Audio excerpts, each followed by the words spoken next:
اعوذ باللہ من الشیطان اللعین الرجیم بسم اللہ الرحمن الرحیم۔ اس وقت ہم مقام طلہ زینبیہ پہ کھڑے ہیں۔ یہ مقام طلہ زینبیہ ہے، اور یہ وہ مقام ہے کہ جس مقام سے جناب زینب اپنے بھائی کو 70 قدموں کے فاصلے سے ذبح ہوتے ہوئے دیکھ رہی تھی۔ اور یہ وہ بہن ہے کہ جن کے بارے میں تاریخ بتاتی ہے کہ ایک مرتبہ امام حسین سفر پہ گئے تھے، اور جب وہ امام حسین سفر پہ گئے تھے تو سفر سے واپسی میں تاخیر ہو گئی تھی، تو جناب زینب دروازے کے پاس آ کے بیٹھ گئی اور بھائی کا انتظار کرتے کرتے بی بی کی آنکھ لگ گئی۔ جیسے امام حسین تشریف لے کر آئے تو امام نے پوچھا کہ اے زینب آپ یہاں دروازے پہ کیوں؟ تو فرمایا کہ بھائی آپ کے بغیر مجھے یہاں پہ سکون نہیں مل رہا تھا کہ میرا بھائی کہاں گیا۔ تو امام کا اے زینب ذرا تنہا رہنے کی عادت ڈالو، ایک دن ہم میں اور تم میں جدائی ضروری ہے۔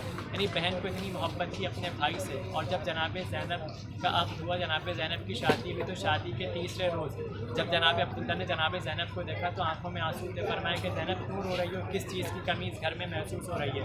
تو فرمایا کہ اے عبداللہ 3 دن گزر گئے، میں نے اپنے بھائی حسین کی زیارت نہیں کی، کہ میں حسین کی زیارت کرنا چاہتی ہوں۔ یعنی ایسی بہن جسے اپنے بھائی سے اتنی محبت ہو جس بہن کو اپنے بھائی سے، ذرا سوچئے کہ اس مقام سے 70 قدموں کے فاصلے سے اپنے بھائی کو ذبح ہوتے ہوئے اس بہن نے دیکھا، اس بہن پہ کیا گزری ہوگی۔ یہ مقام طلہ زینبیہ ہے۔